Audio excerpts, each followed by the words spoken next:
झाली का तेवढी? हो का? मुळात पुणे आणि पिंपरी चिंचवड 2 शहरांच्या प्रकृतीमध्ये सुरुवातीला सांगितलं होतं की फरक आहे. हं, पुण्यामध्ये एखादा चुकीचा प्रकार घडला, एखादा चुकीचा निर्णय झाला, तर इथले समाजसेवक, इथले कार्यकर्ते तुटून पडतात त्याच्यावरती. हं, पिंपरी चिंचवडमध्ये चुकीचं एवढं सगळं घडूनही हं, प्रतिक्रिया द्यायला सुद्धा लोक पुढे येत नाही. का? हं, पिंपरी चिंचवडमध्ये बाहेरून आलेला समाज जो आहे तो सगळा पोटार्थी आहे. हं. पोटापाण्यासाठी आलेला आहे. ओके. हां.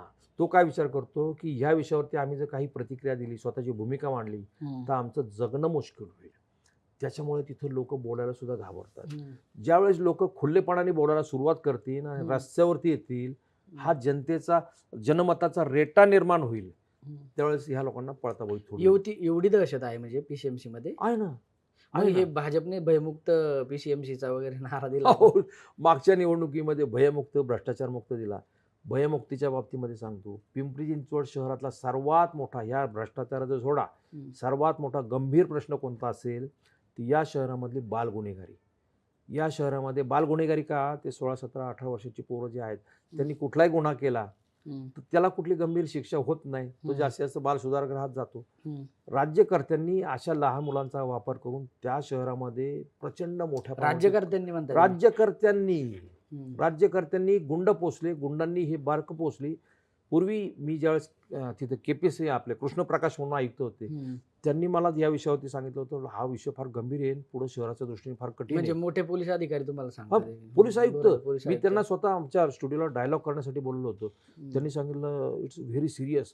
हा तुम्ही विषय चालवला पाहिजे. हं, आता आम्ही चालवतो ठीक आहे. ती त्यावेळेस लोकसंख्या, त्या मुलांची संख्या होती 350-400. हं. आज त्या मुलांची संख्या जवळजवळ 4,500-5,000च्या दरम्यान पोहोचलेली आहे साहेब. बापरे! पोलिसांच्या रेकॉर्डला आत्ताच्या पोलीस आयुक्त विनायक चौबे त्यांनी त्यांच्या रेकॉर्डला 35 राजकीय टोळ्या, हं. राजकीय गुंडांच्या टोळ्या 35 एकट्या पीसीएमसी मध्ये. एकट्या पीसीएमसी मध्ये. बापरे! काय लोक कसे काय पुढे येणार सांगा तुम्ही म्हणजे याच्यामध्ये? ह्या सगळ्या टोळ्यांमध्ये बाल गुन्हेगारांचं प्रमाण त्याच्यात हो. ते 4,500 म्हणतात ते सगळे ह्या 35 ते टोळ्यांमध्ये. 35 टोळे ते सगळे ते ही बगलबच्ची आहेत सगळे. म्हणजे अशा प्रकारे जर तिथलं राजकारण चालत असेल तर कोणत्या दिशेने जाणार? म्हणून शहराचा कडेलोट होऊ शकतो. हे सत्ता बदलाचं आता म्हणजे आपल्याला सुसंस्कृत म्हणायचे पिंपरी चिंचवड सुसंस्कृत आम्ही आतापर्यंत म्हणतो. तुम्ही सांगताय ही आकडेवारी खरंच धक्कादायक आहे. नाही, धक्कादायक आहे, ऑन रेकॉर्ड आहे.